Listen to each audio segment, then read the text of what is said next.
today. Let's continue our lesson.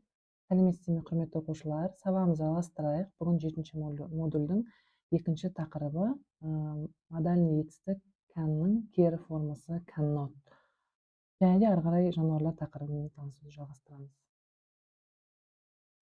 First of all, let's revise the vocabulary from the previous lesson.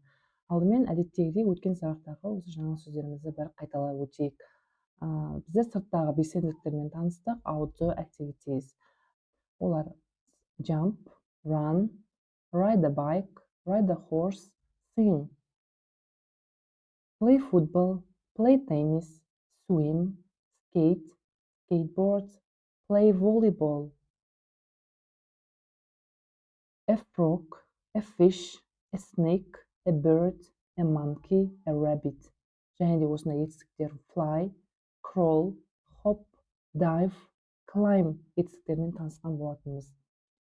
Енді міне бүгін бүгінгі тақырыбымызда жан жануарлармен танысуды жалғастырамыз. Animals деп айтамыз. Animals жануарлар. Алдымен біздер міне үй жануарлары, содан кейін орманның жануарларымен танысамыз. Жылқы бізде a horse. Сиыр a cow. Қой a sheep. Түйе a camel. Ешкі a goat. Жолбарыс a tiger. Аю a bear. Арыстан a lion. Қасқыр a wolf. Түлкі a fox. Және бір қайталап өтейік. A horse, a cow, a sheep, a camel, a goat, a tiger, a bear, a lion, a wolf, a fox. Мінекей оқушылар, біздің грамматикалық бөлімімізге де жеттік. Modal verb can't, яғни ол мысалы can деген бір нәрсені жасай аламын деген, могу деген мағынаны білдірсе, мынау не могу или не умею, то есть жасай алмаймын деген мағынаны білдіреді. Бұл жерде дәл сол canға сөйлемде орналасу тәртібі сол can'дағыдай. Бірінші бастауыш, одан кейін cannot тұрады, қысқаша can't деп айтамыз. Және одан кейін етістік жалғаймыз. Мінекей мысалы бастауыш бізде personal pronounымыз болса, одан кейін can't тұрады, содан кейін кез келген етістік тұрады. Мысалы I can't run, мен жүгіре алмаймын. You can't play tennis, сен мысалы теннис ойнай алмайсың деген сияқты сөйлемдер. Енді мына жерде мысалдар қарап көрейік. Мысалы мен секіре аламын болса I can jump болады. Егер сол сөйлемді кер сөйлемге айналдырсақ, мен секіре алмаймын, I can't jump болады. Немесе he-мен қарап көрейік. Ол жүгіре алады, he can run, ол жүгіре алмайды, he can't run. Немесе she can play tennis, ол теннис ойнай алады. Егер ол ойнай алмайтын болса, she can't play tennis. Олар футбол ойнай алады, they can play football, олар футбол ойнай алмайды, they can't play football. Байқағандарыңыздай, ешқандай canнан несі жоқ, ерекшелік жасау жолында canның орнына тек can'ты қоямыз. Ешқандай басқа жерде ешқандай өзгеріс болмайды. Жасау жолы өте оңай.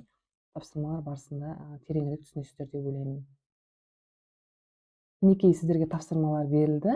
Task 1, read and put the verbs. Оқып, осы етістіктерді қоямыз. Play football, ride a horse, skateboard, run деген етістіктерге футбол ойнау, атпен шабу, самокат тебу және жүгіру сияқты суреттермен тіпті көрсетіліп тұр барлығы. Сіздерге оңай болсын деп. Мысалы, мінекей мына жағында can жазылған, барлық сөйлемде мына жағында жасай аламын деп тұр. Мысалы, мен I can ride a bike, мен велосипед тебе аламын, бірақ мен атпен шаба алмаймын. But I can't ride a horse. Сол сияқты мына жерде they can play volleyball, олар волейбол ойнай алады, бірақ олар футбол ойнай алмайды деп айтуымыз керек. Мына жерде he can swim, ол жүзе алады, бірақ ол жүгіре алмайды деп айту керек. Мына жерде ол, мысалы, I can skate, мен не тебе аламын, коньки тебе аламын, бірақ та самокат тебе алмаймын деген сияқты сөйлемдерді құрастырамыз. Task 2, put can or can't.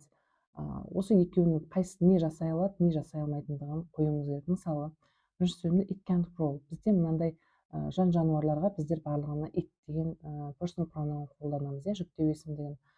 Сол жерде мысалы it can crawl, мынау кеудесімен жорғалай алады, иә, жылан.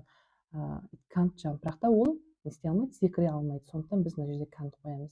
Мына жерде суретке қараймыз. Мысалы it sing дейді, өлең айта алады. Мына өлең айта ала ма? Өлең айта алмайды. Сондықтан мына жерге it can't дейміз. Ол жүгіре алатындықтан it can run деп айтамыз. Сол сияқты мына қалған екі суреттің жетістіктерін мұқият оқып, can мен can'тты қоясыздар. Task 3, look at the table and complete the sentence with can or can't. Кестеге қараймыз да, міне балалардың аттары жазылып тұр. Пицца, Тина, Ахмет дейді. Сосын мына жағында нелер берілген, жетістіктер, мысалы тамақ пісіру, cook, jump, секіру, ride a bike, велосипед тебу және dive, сүңгу. Мына жерде егер жасыл галочка тұрса, оған can қоямыз. Тура сөйлем, егер мынандай қызылмен x тұрса, онда can't қоямыз, яғни ол жасай алмайтындығын білдіреді. Мысалы, бірінші сөйлемде pizza cook дейді. Pizza тамақ пісіре ала ма? Иә, пісіре алады. Сондықтан can қоямыз. Pizza can cook. Келесі екіншісін қарайық. Tina ride a bike. Тинаны тауып аламыз, және мынаны тауып аламыз. Велосипед тебу. X тұр, яғни ол Тина велосипед тебе алмайды деп айтуымыз керек. Tina can't ride a bike деп айтамыз. Үшінші мысал Ахмет. Ахмет dive дейді. Ахмет сүңги ала ма, сүңги алмай ма? Ахмет сүңги алмайды екен, қызыл белгі тұр. Сондықтан біздер Ахмет can't dive деп жазамыз. Осылайша қалған сөйлемдерді мұқият оқып, сурет таблицаға қарап, осы тапсырманы орындаймыз. Осымен, құрметті оқушылар, бүгінгі сабағымыз қысқаша аяқталды. Видео сабақтың астындағы тапсырмаларды мұқият орындаңыздар. Барлығыңызға сәттілік. See you next lesson. Goodbye.